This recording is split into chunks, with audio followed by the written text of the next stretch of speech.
अजानं भूतगणातीतं कपिजम्बुफलसारभुक्तं उमासुतं शतविनाशकारणं नमाग्नेश्वरपादपङ्कजं गणनाथं गणपतिं हवामहे कविं कवीनपसर्वस्तवं जयशराजं ब्रह्मणां ब्राह्मणसुतां शृण्वन्नोतिभिस्सादनं महागणाधिपते नमः। वागब्धाय संवृत्तवागतप्रतिपत्तये जगदपितरवन्दे पार्वती परमेश्वरं गुरवे सर्वलोकानां विष्णवे गुरुर्नां विदे सर्वविद्यानां दक्षिणामूर्तये नमः। ओम श्री शंभुलिंगेश्वरार्पणमस्तु। పరమేశ్వర స్వరూపమైనటువంటి సభకు నమస్కారం చేస్తూ, మనకి శివుని రూపం గురించి అందరికీ తెలిసిందే. శివవర్ణన ఎలా ఉంటుంది అంటే, ఒంటి నిండా భస్మలేపనం, నుదుటికి విభూతి రేఖలు, తలకి ఒంటికి చేతికి అన్నింటా రుద్రాక్షమాలలు. ఇవి ఆయనకి సంకేతం. ఆయుధాలలో ప్రముఖమైనది త్రిశూలం. ఇలా ఉంటుంది శివుని వర్ణన. శివునికి రుద్రాక్షమాలలు ఎందుకు వేస్తారు అంటే, ఆయన కొన్ని యుగాల వరకు యోగ నిద్రలో ఉండి, అంటే యోగాభ్యాసంలో ఉన్నప్పుడు చాలా కాలం తర్వాత కళ్ళు తెరిచిన తర్వాత ఆయన కంటి నుండి 2 కన్నీటి చుక్కలు భూమి మీద పడతాయి. అలా పడినప్పుడు అవి వృక్షాలుగా పెరుగుతాయి. అవే మనం ఇప్పుడు రుద్రాక్షలుగా వ్యవహరిస్తున్నాం. ఈ రుద్రాక్షల్లో ఉండే అతి సూక్ష్మమైన విషయం ఏమంటే, నకారాత్మక శక్తి దీని దరిదాపుల్లోకి కూడా రాదు. అంటే ఒక నెగిటివ్ ఎనర్జీ. పాజిటివ్ ఎనర్జీ ఎక్కడున్నా దగ్గరలో గుంజేస్తుంది. అందుకు రుద్రాక్షలు ఒరిజినల్ వేస్తే దాని ఫలితం బాగుంటుంది అని చెప్తారు. అసలు రుద్రాక్షాలు వేస్తే ఏమవుతుందంటే, మనం ఊరికే జనరల్గా కాకుండా ఇప్పుడు అంతా సైంటిఫికల్గానే కావాలి కదా మనకి, సాపేక్షికంగా. ఒక ఆయన ఏం చేసినారంటే, ఒక మోటివేషనల్ స్పీచర్ ఒక రుద్రాక్షను కూడా వేసుకోండి, మీరు ఏ ఇంటర్వ్యూకి పోయినా ఆ రుద్రాక్ష అక్కడ ఉండే నెగిటివ్ ఎనర్జీని తీసేస్తుంది, మీలో ఒక పాజిటివ్ ఎనర్జీని క్రియేట్ చేస్తుందని చెప్పినాడు. చెప్పినప్పుడు అక్కడ కూర్చున్న శ్రోతలందరూ ఆశ్చర్యపోయినారు. ఈయన మోటివేషనల్ స్పీచరు ఆచార వ్యవహారాల గురించి చెప్తున్నాడు కదా, ఆయన దాన్ని ఎలా ప్రూవ్ చేసి చూపించాడంటే, ఒక ప్యూర్ రుద్రాక్షమాలను తీసుకొని ఒక బట్టని, ఒక టవల్ లాంటి దాన్ని ఆ స్టేజ్ మీద వేసేసి దాని మీద ఈ ప్యూర్గా ఉండే రుద్రాక్షమాలని పెట్టాడు. పెడితే ఆ రుద్రాక్షమాలలు రివర్స్లో తిరగడం మొదలుపెట్టాడు. అందరూ చూస్తుండగానే రికార్డ్ అవుతూ ఉంది. ఇలా నెగిటివ్గా తిరగతాయి రివర్స్లో. కొద్దిసేపు అయిన తర్వాత అదే టవల్ని బాగా నీట్గా మడత పెట్టేసి మళ్ళీ అదే ప్లేస్లో పెట్టేసి మళ్ళీ పెట్టేస్తే అది సకారాత్మకంగా తిరగడం మొదలుపెట్టింది. ఎంతటి సూక్ష్మంగా ఉంటుంది దాని రేసు అంటే, మనం కనీసం ఊహించం అంత సూక్ష్మంగా ఈ రుద్రాక్షాలు పనిచేస్తాయి. ఇక అప్పుడు ఋషులు ఎందుకు ధరించేవారు అంటే, వాళ్ళు అడవిలో వెళ్ళినప్పుడు వాళ్ళకి ఒక్కొక్క చోట నీరు దొరికేది, ఒక్కొక్క చోట దొరికేది కాదు. దొరికిన చోట కూడా ఆ నీళ్లు మంచివా కాదా అనేది తెలియదు. ఎందుకంటే ఏ చెట్టు నుంచైనా వచ్చి అక్కడ నీళ్లు కలుస్తున్నాయంటే ఆ నీళ్ళంతా విషపూరితం అయిపోతాయి. మనకి కనిపించేవన్నీ మంచి నీళ్లు కాదు అడవిలో. అటువంటి సమయంలో వాళ్ళు దాన్ని ఎలా తాగాలా, తాగితే ఉంటామా లేదో తెలియదు. అటువంటి సమయంలో వాళ్ళు తమ ఇంట్లో ఉండే రుద్రాక్షమాలను తీసేసి దాని మీద శ్రీరుద్రంలోని ఒక అనువాకాన్ని అనుకుంటూ దాని మీద పెట్టేస్తే అది రైట్ సైడ్ తిరిగింది అంటే అది బాగున్నట్ల నీళ్లు గొంతులో వేసుకొని నా నీళ్లు తాగేవాడు. ఒకవేళ అది రివర్స్లో తిరిగిందంటే ఆ నీళ్లు వదిలేసి మళ్ళీ ముందుకు వెళ్ళిపోయాడు. ఇలా తపస్సుకు కూడా రుద్రాక్షమాలలు ఎంతో సహకరించాయి.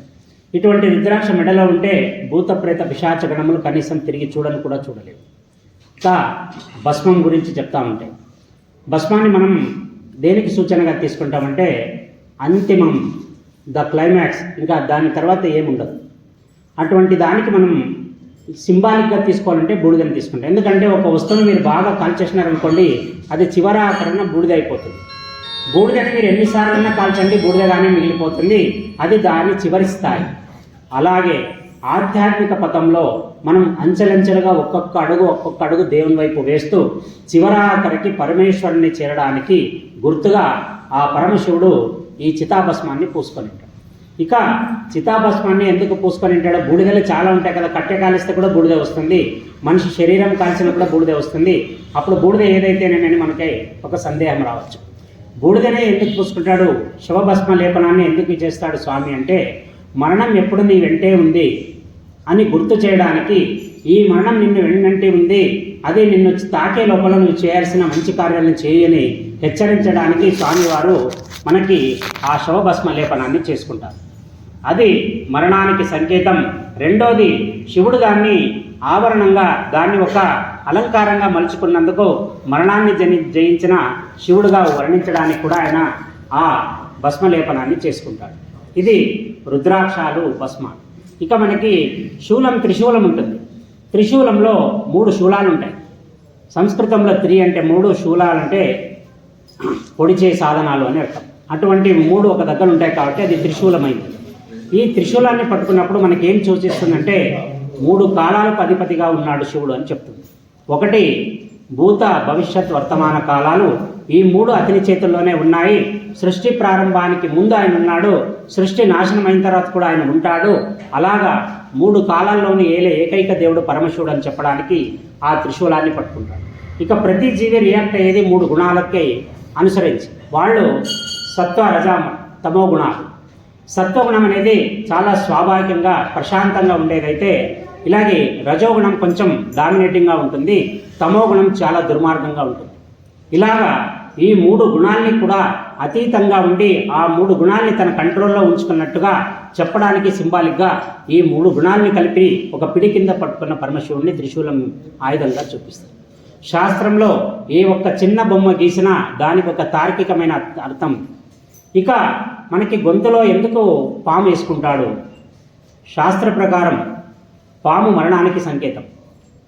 అటువంటి పాముని గొంతులో ఆభరణంగా మలుచుకున్నాడు. ఎప్పుడు మలుచుకున్నాడు అంటే, ఆయనకి గొంతులో విషం ఎప్పుడైతే దిగిపోతుంది అన్నప్పుడు పార్వతీదేవి వచ్చేసి తటాలన చేపెట్టేస్తుంది.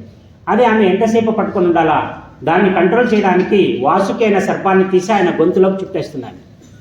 ఆ వాసుకి నుంచి ఆ కంఠంలోని విషం కిందకి దిగకుండా అలాగే ఉండిపోతుంది. ఆ వాసుకి అప్పటి నుంచి ఆయన గొంతులో అలాగే ఉండిపోయింది. ఇప్పుడు అబ్బురపరిచే విషయం ఏమంటే, మొన్న గుజరాత్లో ఒక జియాలజిస్టు వాళ్ళ పని చేసుకుంటూ ఉన్నాగా దానికి ఒక ఫాజిల్ అంటారు. ఫాజిల్ అంటే శిలాజం. ఎప్పుడో పురాతన కాలంలో కొన్ని జీవాలు సముద్ర లోతుల్లో పడిపోయినప్పుడు భూకంపాలు వచ్చి అంత నిప్పుతో కాలిపోయినప్పుడు ఏ దేహాలైతే పడిపోయాయో వాటి శకలాలు మాత్రం ఇప్పటికే అలాగే ఉంటాయి. చాలా ప్రదేశాల్లో మనం వాటిని బట్టే మన చరిత్రను తవ్వుకోగలుగుతున్నాం. అలాగా శిలాజాలు ఏమైతే ఉన్నాయో అటువంటి శిలాజాల్లో ఒక పాము యొక్క శిలాజం దొరికింది. దాని లెంత్ దాదాపుగా 50 అడుగులు ఉంది. దానిని హిందువులు వాసుకి అని పిలుస్తారు. దానికంటే అంటే ఏదైతే పెద్ద పాము ఉందో, ఇంగ్లీష్ వాళ్ళైతే కింగ్ కోబ్రా అంటారు, మన వాళ్ళైతే వాసుకి అని పిలుస్తారు. ఎందుకంటే శాస్త్రంలో వాసుకిని మించిన పాము లేదు. అలాగా ఆ వాసుకి అనే దానికి నామకరణం చేశారు ఆ ఫాజిల్కి. అప్పుడు అంచనా వేసినారు పురాణాల్లో, శివుడి యొక్క గొంతులో ఉండే వాసుకి దాదాపు 50 అడుగులు అనుకుంటే, అప్పుడు 50 అడుగుల పామును చుట్టుకునే మెడ ఎంతలా ఉండాలా, ఆ మెడ కలిగిన దేహం ఎంత గాత్రంగా ఉండాలా, ఆయన ఎత్తు ఎంత ఉండాలా, ఆయన మోసే నంది ఎంత బరువు మోయగలగాలి. ఒక్కసారి కళ్ళు మూసుకొని తలుచుకోండి మీరు ఆ రూపాన్ని. ఆయన వర్ణంలో శివుడి యొక్క ఎత్తు ఎంత అని ఒక ఆయన అడిగిన ప్రశ్నకు ఒక ఋషి సమాధానం చెప్తాడంటే, ఈ సృష్టిలో ఎన్ని గుర్రాలు ఉన్నాయో దాంట్లో మేలు జాతి గుర్రం ఏదైతే ఉందో అటువంటి గుర్రాన్ని నిలబెట్టి దాని హైట్ కంటే దాని మెడ ఎక్కడ వరకు, తల ఎక్కడ వరకు సాగిందో అక్కడ వరకు ఏ హైట్ అయితే ఉంటుందో శివుడు ఆ గాత్రంతో ఉంటాడని చెప్పినాడు. అంటే మనకి ఇప్పటి వరకు మేలు జాతి గుర్రాలు 15 నుంచి 18 అడుగుల వరకు ఉన్నాయి ప్రపంచంలో.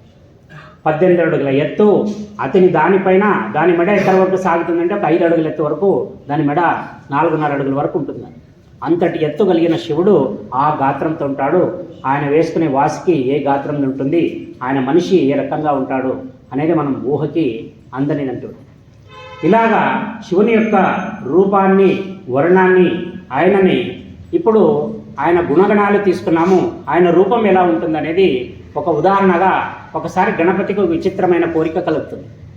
నా తల్లి ఎప్పుడూ సుమంగళిగా, సంతోషంగా, అన్ని సౌందర్యానికి సంబంధించిన అన్ని వాటిని వాడుతూ ప్రశాంతంగా ఉంటుంది కదా, పూలు, రకరకాలమైన పూలు, సుగంధ పరిమళాలన్నీ చల్లుకుంటుంటుంది.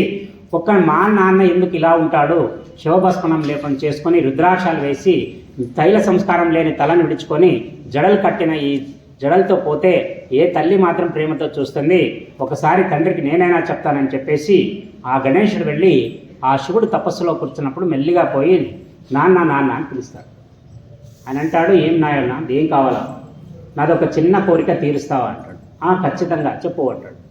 నిన్ను ఇలా చూడలేకపోతున్నాను నాన్న, అమ్మ అంత అందంగా ఉంది కదా, ప్రపంచంలో ఎవరైనా నిలబడి చూసేంత అందం మా అమ్మది ఉంది, నువ్వెందుకు నాన్న ఇలా ఉన్నావు, మీరిద్దరు కలిసి ఒక మంచి ఫోటో దిగితే ఎంత బాగుంటుంది, నువ్వు కూడా బాగా రెడీ అయ్యి ఒకసారి రా నాన్న, అదొక్క కోరిక తీర్చు అంటాడు. అరే తప్పకుండా, నా కొడుకులైతే నేను చేయకుండా ఉంటానా, సరే ఒక పని చేద్దాం, నీ కోరిక ప్రకారం తీరుస్తానని చెప్పేసి ఆయన కొద్దిసేపు డ్రెస్సింగ్ రూమ్కి వెళ్ళిపోతాడు.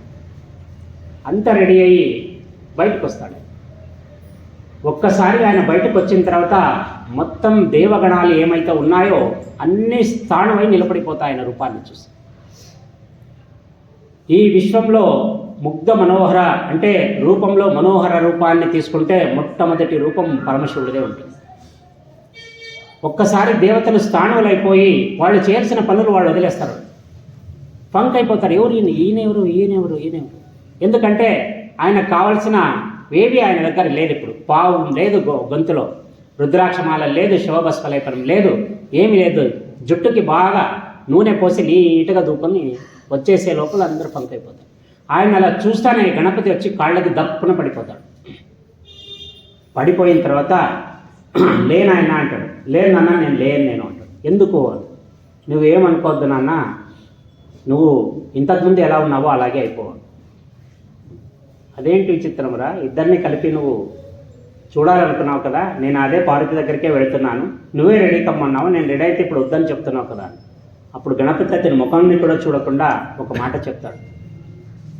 నాన్న, ఇప్పటి వరకు మా అమ్మని మించిన అందం లేదనుకునే బతుకుతున్నాను నేను, దాన్ని నువ్వు అబద్ధం చేయొద్దు, నువ్వు వెళ్ళి మామూలు రూపంలో వచ్చేసేయాలి. ఎందుకంటే పరమశివుడి రూపం ఎవరు ఊహించినటువంటి అంతటి సుందర, ఆయన ఇవన్నీ ఆయనగా చేసి పెట్టుకున్న అంతటి సుందరి రూపం, అంత దేహదారిద్ర్యం ఉన్నప్పటికీ కూడా ఆయన ప్రపంచానికి ఒక విషయం చెప్పాలనుకున్నాడు. ఏది కాలానికి అతీతం కాదు, ఏది వాస్తవమో అదే వాస్తవం, అది జరిగి తీరుతుంది. అటువంటి వాస్తవాలు గ్రహించి వెళ్ళడానికే భగవంతుడు మనలాంటి వాళ్ళని జాగృతం చేయడానికి అటువంటి రూపాన్ని ధరించినాడని మనం అనుకోవాల్సి ఉంటుంది. ఇక మనకి జీవితంలో మంచి చెడు ఇద్దరు వ్యక్తులు కనిపిస్తారు. అంటే వాళ్ళు మంచి చెడు అని ఎలా చెప్పడుతున్నామంటే, నీకు జరిగే మంచి చెడును బట్టి నువ్వు ఆలోచన చేసి ఆయన్ని ఎదుటి వ్యక్తిని మంచివాడా చెడ్డవాడని లెక్కేస్తావు. లేదా ధర్మాన్ని ప్రామాణికంగా తీసుకొని ఆయన అధర్మంగా వెళ్ళంటే అధర్మపరుడని, ధర్మంగా ఉంటే ధర్మ మార్గంగా ఉండేవాడని మనం ఆలోచన చేస్తాం. మళ్ళీ ఈ కలికాలంలో నిజాయితీ గల వ్యక్తిని ఎలా కనిపెట్టాలా అని ఒక సైకియాట్రిస్ట్ని ఒక పేషెంట్ అడుగుతాడు. నేను మోసపోయినానని ఒక డిప్రెషన్లోకి ఒక సైకియాట్రిస్ట్ దగ్గరికి వెళ్ళింటాడు ఒక వ్యక్తి. ఆయన అంటాడు, ఇంత పెద్ద మోసం ఎలా పోయావయ్యా, నువ్వు కనీసం చూసుకోలేదా లెక్కాలంటే, లేదండి నమ్మకం మీద వదిలేశాను నేను, నా మిత్రుడు అనుకొని వాడు మోసం చేసేసాడు. ఆయన అంటాడు బాధపడుతూ, అరే ఏదైనా నష్టం నష్టమే, మీరు ఆ డిప్రెషన్లో నుంచి రావాలంటే ఆ నష్టాన్ని అంచనా వేసుకోవద్దండి, వదిలేసేయండి, ఏదైతే నీది కాదో మీ దగ్గర నుంచి వెళ్ళిపోయింది, ఇప్పుడు మీ దగ్గరికి ఏం రావాలో దాని గురించి ఆలోచన చేయండి అని చెప్పేసి ఆయన డాక్టర్ చెప్పేసి ఆయన్ని ఓదార్చే ప్రయత్నంలో ఉంటాడు. అలా ఉన్నప్పుడు అప్పుడు పేషెంట్ అడుగుతాడు, ఈసారి నేనైతే నష్టపోయినాను, మీ దగ్గరికి వచ్చిన ట్రీట్మెంట్ కింద మళ్ళీ నేను ఈ తప్పు చేయకూడదు అంటే నేను ఏ గుర్తులు పెట్టుకోవాలా, మంచివాడికి చెడ్డవాడికి నేను ఎలా ఫైట్, ఎవడు నేను మంచివాడని చెప్పడు, ఎవడు నేను చెడ్డవాడని చెప్పడు, మనం అందాజు వేయాల్సి ఉంటుంది. అప్పుడు ఆయన ఒక మాట చెప్తాడు, జాగ్రత్తగా విను, ఇది చాలా విలువైన సలహా, దీన్ని నువ్వు పాటిస్తే జీవితంలో దుర్మార్గుడైన వాడిని నీ పక్కలకి చేయలేడు. సరే చెప్పండి అంటే ఆయన మొట్టమొదటిగా చెప్పే సమాధానం ఏమంటే, ఫస్ట్ పాయింట్, ఎవడైతే నిజాయితీగా ఉంటాడో వానికి చీటికి మాటికి కోపం వస్తుంటుంది. ఎందుకు కోపం వస్తుందంటే, వ్యవస్థని నేను బాగా చేయడానికి పోతే వ్యవస్థ సరి చేసుకోవట్లేదు కదా, నా బాధని వ్యవస్థ వినడం లేదు కదా అనే బాధతో ఆయనకు ప్రతి చిన్న అంశానికి కోపం వస్తుంటుంది. అది వాడి మొదటి లక్షణం. రెండవది, వీనికి ఒక రోగం ఉంటుంది, ఏమంటే నిజాలు మాట్లాడే రోగం. వీడు ఒక్కొక్కసారి ఏ స్థాయి నిజాలు మాట్లాడేస్తాడంటే ఎదుటి మనిషి హర్ట్ అవుతాడా లేదో కూడా చూసుకోకున్నట్లు వాస్తవాలు మాట్లాడేస్తాడు. ఆ వాస్తవాలు వీడి బొయ్యదనతో కూడిన వాస్తవం ఏమంటే ఎదుటి వ్యక్తి ఎక్కడ చెడిపోతాడో వీడు ఆ మార్గం గుండా సరి మార్గంలో పడాలని చెప్పేటప్పుడు నిష్ఠూరంగా చెప్తాడు. అది ఎదుటి వ్యక్తికి ఎలా పోతుందంటే వీడు అహంకారంతో చెప్తున్నాడు అనేలాగా పోతుంది. అది వీనికుండే రెండో లక్షణం, విపరీతమైన నిజాలు మాట్లాడటం. ఇక మూడోది ఆఖరిది, వీడి పక్కన ఫ్రెండ్స్ చాలా తక్కువ ఉంటారు. వాడి దగ్గర 50 మంది ఫ్రెండ్స్ ఉన్నారంటే వాడంత అబద్ధాల కోరు ఇంకొకటి ఉండదని ఒక సైకియాట్రిస్ట్ చెప్తాడు. ఎవడైతే నిజంగా నిష్ఠూరంగా ఉంటాడో వీనికి చాలా పరిమితమైన స్నేహితులు ఉంటారు. మ్యాక్సిమం 3 నుంచి 5 మంది, అంతకంటే ఎక్కువ ఉండరు వీడి జీవితం. ఎందుకంటే ఇప్పుడు ప్రపంచంలో ఇమడాలంటే మాటలు నేర్చుండాలా, అబద్ధాలు చెప్పాలా, తారకిడి చేయాలా. ఇది వీడికి చేత కాదు. వీడి ఫ్రెండ్స్ వీడిని దగ్గరకు తీసుకోరు. ఇలాగా ఎవడైతే కేవలం 3 నుంచి 5 పరిమితమైన ఫ్రెండ్స్ని మెయింటైన్ చేస్తుంటాడో వాడు ఖచ్చితంగా నిజాయితీ పరుడు అయి ఉంటాడు. వాడికి అబద్ధాలు చెప్పడం చేత కాదు. ఇలాగా ఈ 3 లక్షణాలు ఎవరిలో అయితే ఉంటుందో వాడు ఖచ్చితంగా నిజాయితీ పరుడు ఉంటాడు. కానీ వీడి దగ్గర ఉండే 3 నుంచి 5 స్నేహితులు వాడు సత్యంత వరకు వాడి పక్కనే ఉంటారు. ఒకసారి వాడి సావాసం వచ్చిన తర్వాత వేరే వాడితో పోరు. ఇది మనం ఒక నిజాయితీ గల వ్యక్తిని సమాజంలో గుర్తించాలంటే మనం గుర్తించుకోవాల్సినటువంటి 3 పాయింట్స్. ఇక మనకి దేవుడు దేహాన్ని ఇచ్చినాడు. నేను ఇంతకుముందే ఒక ఉదాహరణ చెప్పినాను. ఎప్పుడైతే మనం శివదీక్ష వేసుకుంటామో ఈ బండిని గ్యారేజ్కి తెచ్చినట్లు మనం ఇన్ని 365 రోజుల 41 రోజులు తీసేస్తే దాదాపు 224 రోజులు 324 రోజులు మనం వ్యవహారిక ప్రపంచంలో తిరుగుతూ ఉంటాం.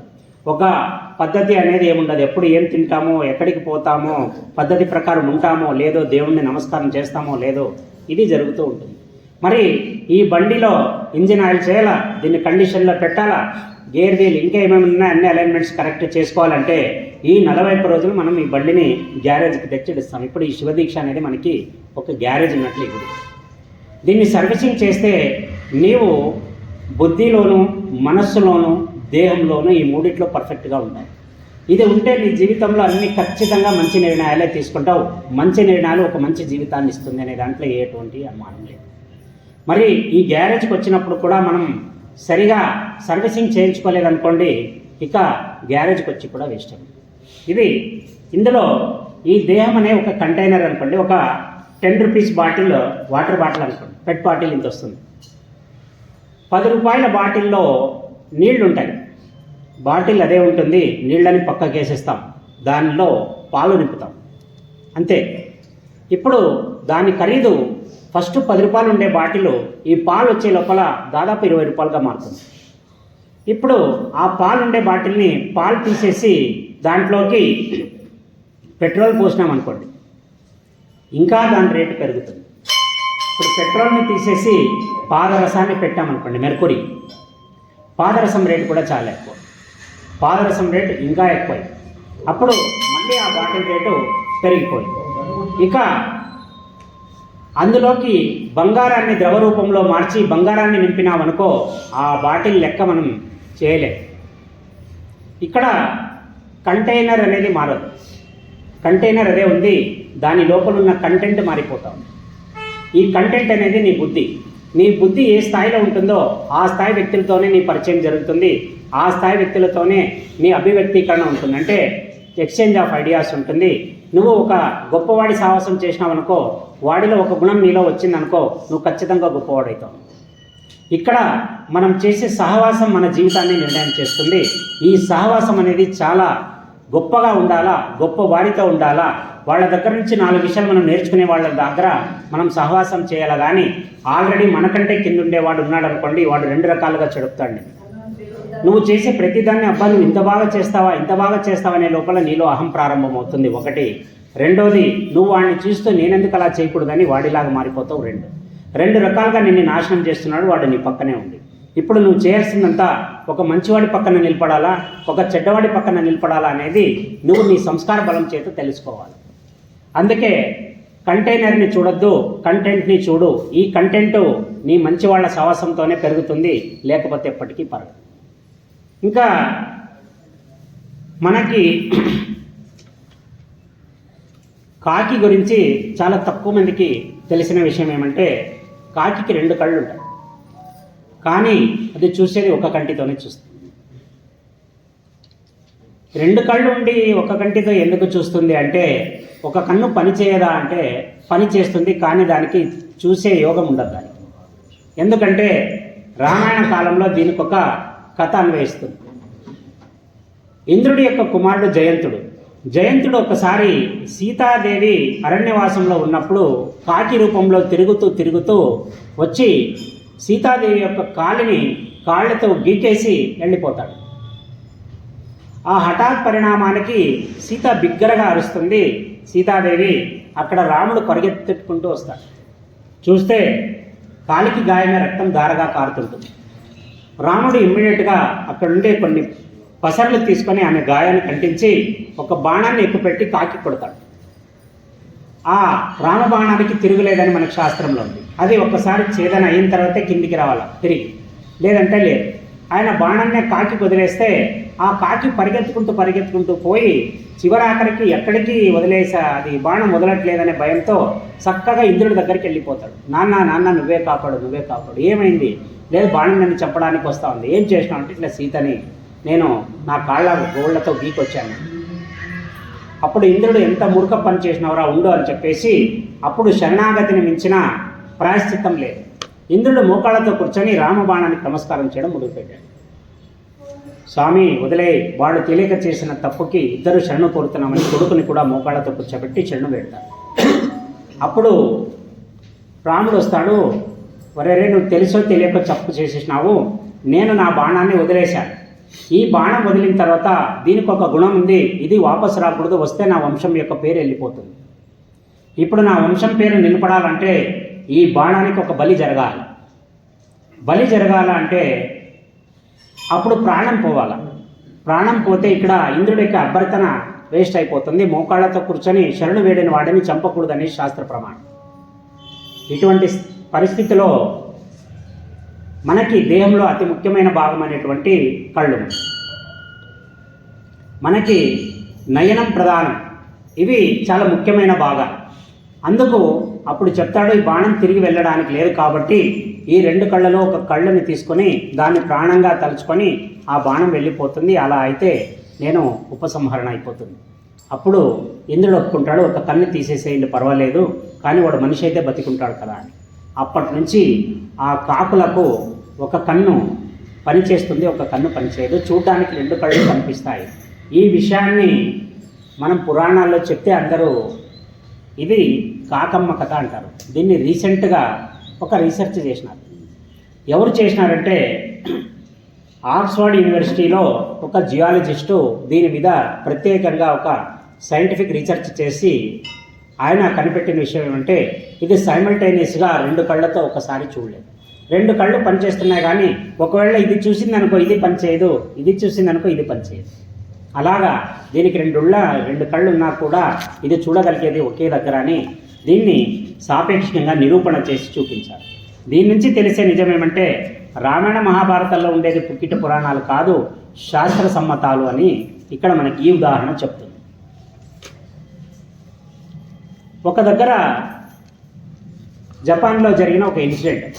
ఒక సబ్బుల ఫ్యాక్టరీ ఉంటుంది. జపాన్లో రూల్స్ చాలా ఖచ్చితంగా పాటిస్తారు.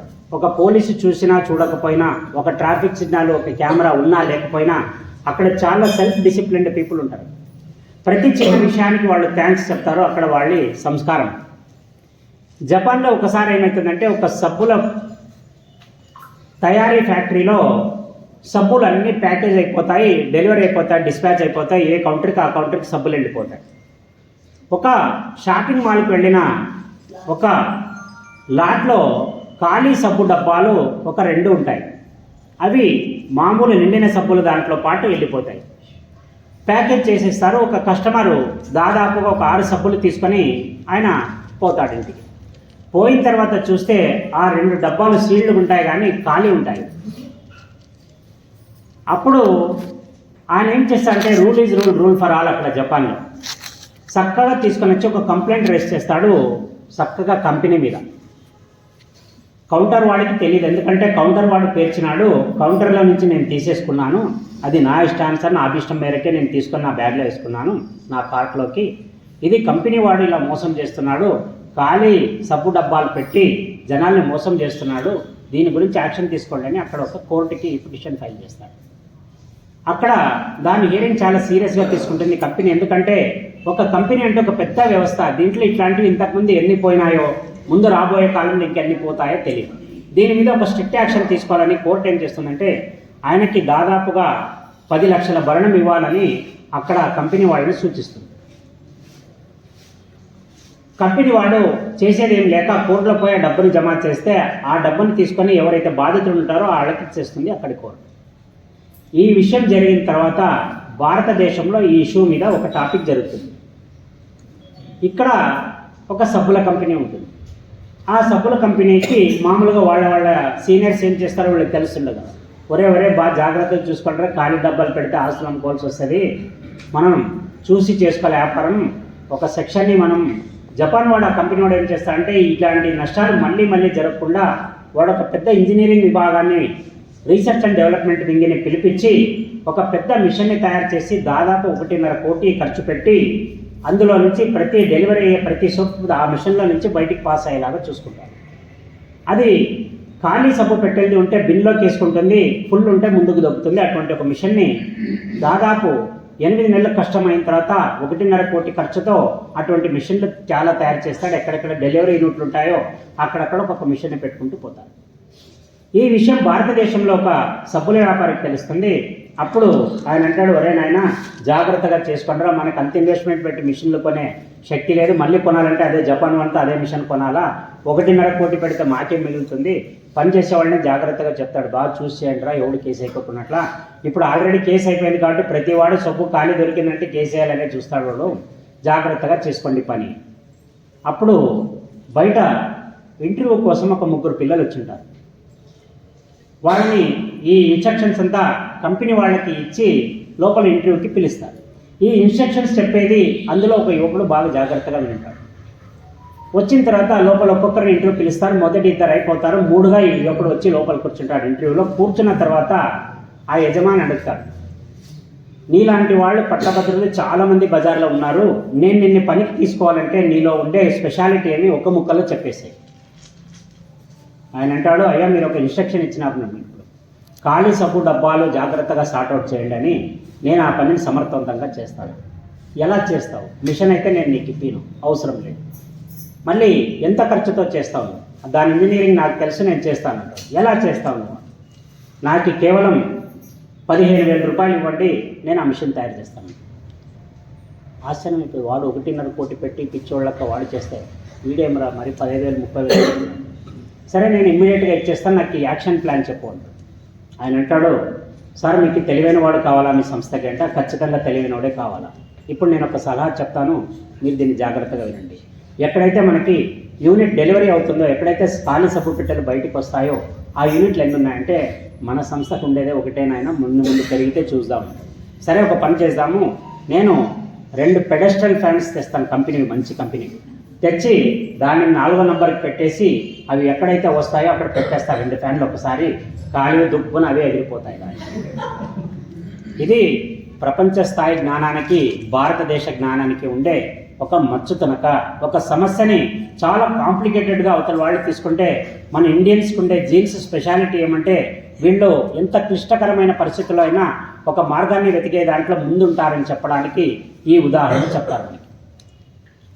ఇప్పుడు బర్నింగ్ టాపిక్ ఏమంటే ప్రస్తుతం మహాకుంభమేళ. మనకి కుంభమేళాలు 3 రకాలు జరుగుతాయి. ఒకటి అర్ధ కుంభమేళ 6 సంవత్సరాలకు ఒకసారి, కుంభమేళ 12 సంవత్సరాలకు ఒకసారి, మహాకుంభమేళ 144 సంవత్సరాలకి ఒక్కసారి. ఈ కుంభమేళ ఇప్పుడు ప్రయాగరాజ్లో జరిగే కుంభమేళాని నా తాతలు చూసిండరు, నా మనవడు కూడా చూడరు. ఎందుకంటే ఇది కేవలం 144 సంవత్సరాలకి ఒక్కసారి జరుగుతుంది. దీన్ని చూసేవాడు నిజంగా యోగవంతుడు. ఇక్కడ దీనికి బడ్జెట్ యూపీ గవర్నమెంట్ దాదాపు 551 కోట్లు వెచ్చించినారు. దానికోసం ఒక నగరాన్నే స్థాపించినారు. సెంట్రల్ వాళ్ళు దాదాపుగా 1100 కోట్లు, 2100 కోట్లు ఇచ్చినారు దానికి. దాదాపు 3,000 కోట్ల బడ్జెట్తో ఇప్పుడు ఈ ప్రయాగ్రాజ్లోని కుంభమేళా జరుగుతుంది, మహాకుంభమేళా. చాలామంది సెక్యులరిస్టులు ఒక మాట అంటారు, ఇంత ఖర్చు ఒక గవర్నమెంటు ఒకే ఒక మతానికి సంబంధించి ఒకే ఒక ధర్మానికి సంబంధించి ఖర్చు చేస్తే మరి మిగతా వాళ్ళ విషయాలు ఎట్లా?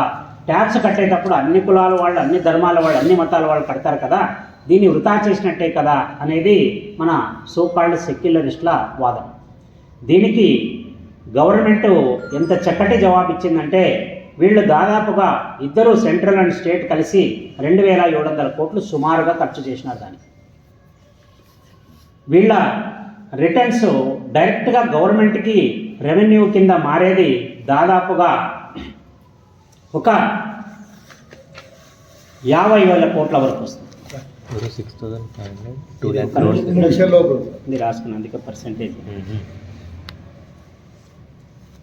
25,000 కోట్లు అంటే ప్రభుత్వానికి డైరెక్ట్గా వాళ్ళ అకౌంట్లోకి వచ్చి పడిపోయే డబ్బులు 25 కోట్లు వస్తుంది.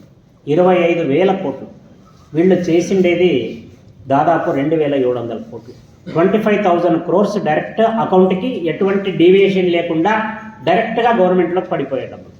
మరి ప్రత్యక్షంగా పరోక్షంగా విదేశాల నుంచి వచ్చేవాళ్ళనైతేనేమి, ఇక్కడ లోకల్లో ఉండేవాళ్ళైతేమి, పోయేవాళ్ళు వచ్చేవాళ్ళు, దానికి ఆర్టీసీ, రైల్వే, ఇలా ప్రతి అనుబంధ టీ స్టాలు, టిఫిన్ స్టాల్స్, అక్కడ స్ట్రీట్ వెండర్స్, ఇదంతా లెక్కేస్తే దాదాపు ఈ కుంభమేళా ముగిసే లోపల 2 నుంచి 3 లక్షల కోట్ల ఆదాయం వస్తుంది. ఇప్పటికే యూపీ గవర్నమెంట్ 72,000 కోట్ల మిగులు బడ్జెట్తో ఉండే ఏకైక ప్రభుత్వం భారతదేశంలో ఒక్క యూపీ ప్రభుత్వం. అక్కడ ఒక సాధువు పాలిస్తుంది. ఆయనకి ఆశ లేదు, రేపటి గురించి ఆలోచన లేదు. ఆయన ఒకటే, ఈరోజు నేనున్నా, ఈరోజు పని ఈరోజు చేసేస్తా, పెండింగ్ లేదు. అతని అక్క హిమాచల్ ప్రదేశ్ బద్రీనాథ్, కేదార్నాథ్ ప్రాంతంలో ఒక దగ్గర టీ కొట్టు పట్టుకొని బతుకుతా ఉంది. వాళ్ళ అన్న ఏదో చిన్న అమాలి పని లాంటివి చేసుకుని ఇలా చిన్న చిన్న పనులు చేసుకుంటున్నారు. అప్పుడు వాళ్ళని కలిసి కనీసం చూసి మాట్లాడింది కూడా లేదు యోగి. ఎప్పుడైనా వస్తే నలుగురితో పాటే అపాయింట్మెంటు, లేదంటే అది కూడా లేదు. ఇప్పుడు అక్కని పోయి ఒకసారి ఒక ఇంటర్వ్యూర్ అడిగినాడు, మీ సోదరుడే కదా ఇప్పుడు సీఎం, మీరు ఏదైనా సహాయం తీసుకోవచ్చు కదా అంటే, ఎందుకు సహాయం, నేను బాగానే బతుకుతున్నాను కదా అని. గొప్పవాళ్ళ ఇంట్లో గొప్పవాళ్ళ ఆలోచనలు ఉంటాయనకి ఆమెను చూసిన తర్వాత చాలా అనిపించింది. ఇలాగా ఈ హిందూ ధర్మంలో మనకి ధర్మానికి సంబంధించి, జ్ఞానానికి సంబంధించి ఎంతటి బునాది ఉంటుందో ఒక ఆలోచనకి, అలాగే ఎకానమీకి సంబంధించి కూడా, అర్థశాస్త్రానికి సంబంధించిన ఎన్నో విషయాలు మన ధార్మికమైన విషయాల్లో ఉన్నాయి. మీకందరికీ తెలియని విషయం ఏమంటే, ఒక గుడి అనే ఒక వ్యవస్థ నడవాలంటే 52 కులాల వాళ్ళు బతుకుతారు దీని మీద. అప్పుడు వాళ్ళు గుడులు ఇంత పెద్దవి కట్టేకి వాళ్ళు పిచ్చివాళ్ళు కాదు. వాళ్ళు ఎక్కడి నుంచో రాళ్ళని తెచ్చి ఎక్కడో కట్టినారు, తీసుకుని రావడానికే చాలా సమస్యలు పడినారు. ఎందుకంటే ఈ గుడి అనేది బలంగా నడిచిందంటే 52 కులాల వానికి వాడి పని దొరుకుతుంది వానికి. ఉదాహరణకి ఒక 5 కులాలు తీసుకోండి మీరు. పూలు కుట్టేవాళ్ళు బతుకుతారు, సారువా కట్టేవాడు బతుకుతాడు, అర్చకుడు బతుకుతాడు, ఇలాగా టెంకాయలు అమ్మేవాడు, ఇక ఒక్కొక్కటి ప్రసాదం నైవేద్యం చేసుకోవడానికి కిరాణా వాడు, ఒక్కొక్కటి చూసుకుంటూ పోతే నువ్వు లెక్క చేసుకుంటే కరెక్ట్ 52 కులాల్ని సమన్వయపరిచి నడిపేది ఒక్క దేవస్థాన వ్యవస్థ మాత్రమే. అందుకే ఇంతటి 2020 వచ్చి కరోనా ప్రపంచమంతా సర్వనాశనం అయినప్పటికీ కూడా ఒక్క భారతదేశం మాత్రమే తల ఎత్తుకొని నిలబడింది. కేవలం ఈ గుళ్ళ నుంచి, ఈ గోపురాల నుంచి, మన ఆచార వ్యవహారాల నుంచి. ఆ కరోనా వచ్చినప్పుడు కూడా ఎవరు దేవతల్ని చూసేది వదిలిపెట్టేలా, వాళ్ళు ఉంటే ఉంటాం, పోతే పోతామని దైవ దర్శనానికి పోయినారు. ఆ దైవమే మమ్మల్ని కాపాడింది. ఈరోజు ప్రపంచంలో బలమైన ఆర్థిక వ్యవస్థగా ఉండడానికి హిందూ ధర్మంది సింహభాగం అని చెప్పడానికి ఎటువంటి సంశయమూ లేదు. అందుకే నీ ధర్మాన్ని నువ్వు కాపాడుకుంటే నీ దేశాన్ని నువ్వు నీకు తెలియకుండానే కాపాడుకున్నట్లని మనం భావించాల్సి ఉంటుంది. అందుకే మనం ధర్మాన్ని కాపాడుకోవాలంటే ముందు నువ్వు ధర్మాచరణ కరెక్ట్గా చేసుకోవాలా. ఈ ధర్మం నీకు ఆర్థికంగాను, బుద్ధిపరంగాను, జ్ఞానపరంగాను అన్ని రకాలుగా నీకు తోడుగా నిలుస్తుంది.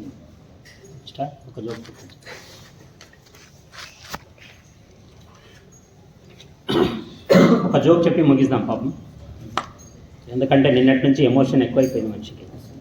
ఒక్కసారి నవ్వుకొని బాగా ప్రశాంతంగా. ఒకసారి ఒక భర్త సోఫాలో కూర్చొని కాళ్ళు చాపుకొని పేపర్ చదువుకుంటూ భార్యను ఆట పట్టియాలి, ఏదో ఒకటి చంపేసి. భార్య కష్టపడి ఏదో పని చేసుకుంటుంది. ఏమో ఇక్కడ రా అంటాడు. ఏం చెప్పండి అంటే వస్తే కానీ చెప్పువా, వీడికే మెంటల్ ఎక్కినట్టుంది పొద్దున అని పక్కన ఏం కావాలి. నేను ఒక ప్రశ్న అడుగుతాను, కరెక్ట్ సమాధానం చెప్తావా? అడగండి. నువ్వు చాలా తెలివైన దానివి, నాకు తెలుసు నువ్వు చెప్తావని. నాకు తెలుసు అడుగు నువ్వు అని. అప్పుడు పిచ్చోళ్ళంటే ఒప్పుకుంటారా అని అడుగుతారు. లేదు, ఒప్పుకోరు. ఇప్పుడు చెప్పు, నువ్వు పిచ్చిదాన్ని అవునా కాదా? ఇప్పుడు ఏం చెప్పాలా? అవును అనిందనుకో ఒప్పుకున్నాను, కాలేదనుకో పిచ్చోళ్ళు ఎవరు పిచ్చోళ్ళని ఒప్పుకోరు కదా. అప్పుడు ఆయన అలా చెప్పి సంతోషిస్తాడు. ఆమె తర్వాత గరిటెతో నెత్తి మీద కొడుతుంది, అది రెండవ సమస్య. ఇక ఇంకొకసారి రాత్రి కష్టపడి భార్యాభర్త సతీ సావిత్రి సినిమా చూస్తారు. అతని లాక్కుని పోతుంటాడు సత్యవంతుడిని, యమ్మ పట్టుకొని ఉంటుంది యముడిని, ఎడాడిడుస్తుంది. యముడికే బేజారొచ్చేస్తుంది. అంతమందికి సావులు ఇచ్చే దేవుడు ఒక్కసారి నేను సావాలనిపిస్తుంది ఆయమ్మ కాటికి. ఏమిరా యమ్మ ఇట్లా పట్టుకొనింది, ఆయుష్ తీరిపోయిన తల్లి, మహాతల్లి నువ్వు విడిచేసేయమ్మా, నేను వెళ్ళిపోతాను పట్టుకొని, నా డ్యూటీ టైం అయిపోయిందంటే లేదు నా మొగుడిని నువ్వు తీసుకోవద్దు, నాకు కావాలా నా మొగుడు. నాకు లాక్కుని పోతే కాళ్ళు పట్టుకొని కాళ్ళు జోరుకుంటూ పోతుంది అమ్మ. సరే అమ్మ ఏదో ఒక వరం అడుగు, ఊరికే ఇచ్చేస్తానని చెప్పేసి ఎట్లా ఒకట్లాగా మీకు మనకు తెలిసిన సావిత్రి కథ చెప్తే ఇప్పుడు మళ్ళీ సగం మంది లేచిపోతారు ఈ కథ మేము ఆడింది. ఆమె అలాగిలా చేసి యముడి దగ్గర నుంచి ఒక వరం పొంది దీర్ఘ సుమంగళి భవ అనే మాట అనిపించుకొని అప్పుడు తీసుకుపోతానంటే నువ్వే అన్నారు కదా సుమంగళి అంటే తీసుకుపోతావు. ఇది లాజిక్, ఇండియన్ లేడీస్కి ఉండే ఏకైక లాజిక్. వీళ్ళని మించిన వాళ్ళు ఎవరు లేదు ప్రపంచంలో. మరి ఈ కథ అంతా రాత్రి చూసింటాడు. పొద్దున్నే శ్రద్ధగా భర్త స్నానం చేసి పూజ గీజ ముగించుకొని భర్త ఇచ్చే టీ కోసం 1000 కళ్ళతో ఎదురు చూస్తూ ఉంటాడు. ఆమె నెత్తికి పాపం సంప్రదాయబద్ధంగా టవల్ చుట్టుకొని టీ కప్పు తీసుకొని వస్తుంది. ఇద్దరు కూర్చొని పిచ్చాపాటి మాట్లాడుకుంటూ నిన్న సినిమా భలే ఉండింది కదా అమ్మ, యాది అంటారు. సతీ సావిత్రి చూడ చూసిన కథే కదా అంటారు. కాదే అంత మంచి కథని నువ్వేం అంత ఈజీగా తీసి పారేస్తావు, మీ ఆడజాతి గురించే కదా దాంట్లో ఉండదంటే మాకు తెలిసిండేది కదా కొత్తదేముంది అని చెప్తుంది. సరే అవన్నీ ఎందుకులే, నువ్వు ఇంత పెద్ద సినిమా 3.5 గంటల సేపు చూసినావు కదా దాన్ని, దాంట్లో నీకేమర్థమైంది? ఆయన ఏమంటే భర్తే దేవుడు ఉన్నట్ల భర్త కోసం యమున్నైనా ఎదిరిస్తా అనే స్టేట్మెంట్ ఇస్తే అది విని తరించిపోవాలనేది వీడి జీవితం. కానీ వాడు ఆడోళ్ళు. ఆమె ఏం చెప్తుంది, యమున్నే ముక్కుపిండి మెయింటైన్ చేసిన వాళ్ళకి మొగుడేం లెక్క అంటే. అప్పుడు అనుకుంటాడు ఆయనకి ఇట్లా అర్థమైంది, నాకు అట్లా అర్థమైంది, వీళ్ళని ప్రశ్న అడుక్కోకుండా ఉండడేమో మంచిదని చెప్పేసి ముగిస్తాడు. ఈరోజుకి ఇట్లా చెప్తూ